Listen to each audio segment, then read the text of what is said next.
Shalom, selamat pagi Bapak Ibu jemaat yang dikasihi Tuhan. Mari kita merenungkan firman Tuhan pada pagi hari ini. Kita berdoa. Allah yang Maha Kasih, terima kasih untuk nafas hidup yang masih Tuhan percayakan bagi setiap kami. Sebentar ya Tuhan, kami mau melakukan berbagai hal. Sebelumnya kami mau merendahkan diri kami di hadapan Tuhan, membaca dan merenungkan firman-Mu ya Tuhan. Kiranya firman-Mu kembali menguatkan iman percaya kami, di dalam kami mengikut dan mengiring Engkau sebagai Tuhan dan Juru Selamat dalam hidup kami. Demi Kristus kami berdoa. Amin. Ya Bapak Ibu, firman Tuhan yang kita baca pada pagi hari ini terambil dari 2 Petrus 3 ayat yang pertama hingga ayatnya yang ke-10. Namun saya hanya akan membaca ayatnya yang ke-9. Demikian firman Tuhan. Tuhan tidak lalai menepati janjinya, sekalipun ada orang yang menganggapnya sebagai kelalaian. Tetapi ia sabar terhadap kamu, karena ia menghendaki supaya jangan ada yang binasa, melainkan supaya semua orang berbalik dan bertobat. Ya, saudara-saudara yang dikasihi Tuhan, menanti, menunggu adalah hal yang semua orang pernah alami. Menanti orang yang berjanji akan datang kembali tentu membuat orang yang menunggu harap-harap cemas, ya. Benar nggak nih orang yang berjanji akan datang ini benar akan datang, benar akan menepati janjinya? Mungkin ada sukacita, wah karena yang dinanti berjanji dia akan datang. Namun ada juga orang yang akhirnya menjadi cemas, ragu, akhirnya kecewa.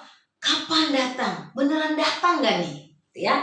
Nah, saudara-saudara yang dikasihi Tuhan, dalam bagian firman Tuhan ini, orang-orang percaya sedang menantikan kedatangan Kristus yang kedua.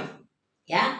Konteks firman Tuhan ini dilatar belakangi dengan adanya kelompok orang yang berkata, di manakah janji kedatangannya itu? Jadi orang yang bertanya ini tadinya adalah orang-orang percaya juga Bapak Ibu.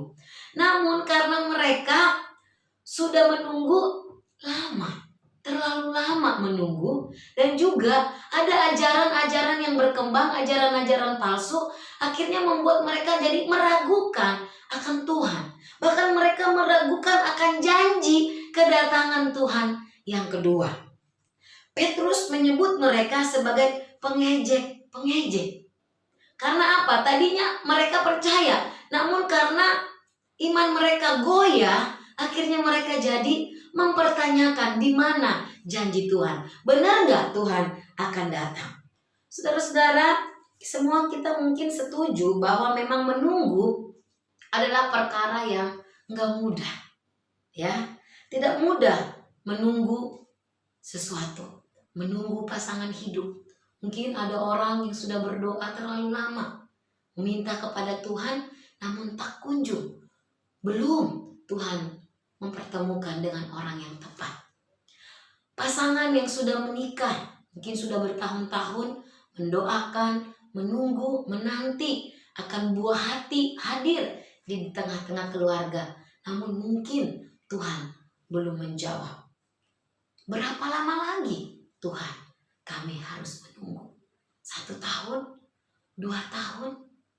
Saudara-saudara yang dikasihi Tuhan, menunggu adalah sesuatu yang kita tidak ketahui kapan waktunya akan datang. Firman Tuhan pada hari ini yang menjadi kekuatan, yang menjadi pegangan di dalam kehidupan kita yang kita baca, dikatakan Tuhan tidak lalai menepati janjinya.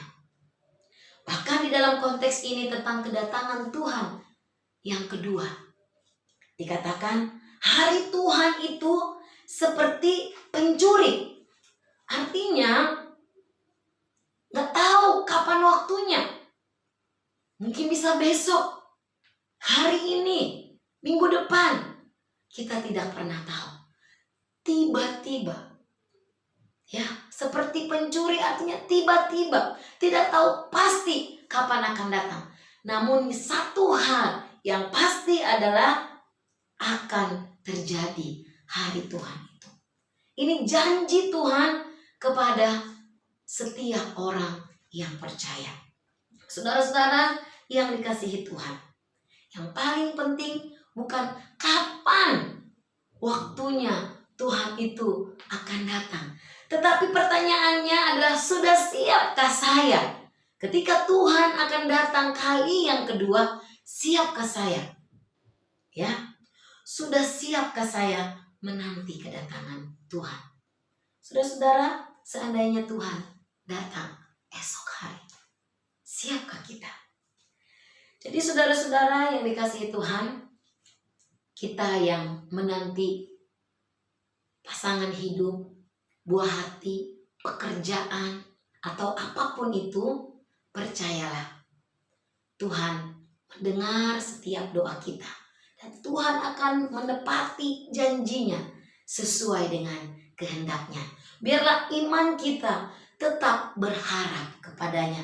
Jangan goyah, tetaplah berharap kepada Tuhan. Di dalam masa kita menunggu, menanti akan kedatangan Tuhan, mari kita mempersiapkan diri kita, mempersiapkan hati kita, sehingga ketika Tuhan datang, Tuhan yang berjanji itu datang, kita sudah siap. Biarlah hidup kita, keseharian kita di dalam menjalani kehidupan ini adalah orang-orang yang terus menjadi pribadi yang memuliakan Tuhan. Kiranya firman Tuhan memberkati kita. Kita berdoa. Terima kasih ya Tuhan untuk firman yang sudah kami dengar. Biarlah kami boleh terus percaya bahwa Engkau Tuhan tidak pernah lalai di dalam menepati janji-Mu. Terima kasih Tuhan Yesus. Dalam nama-Mu kami berdoa. Amin.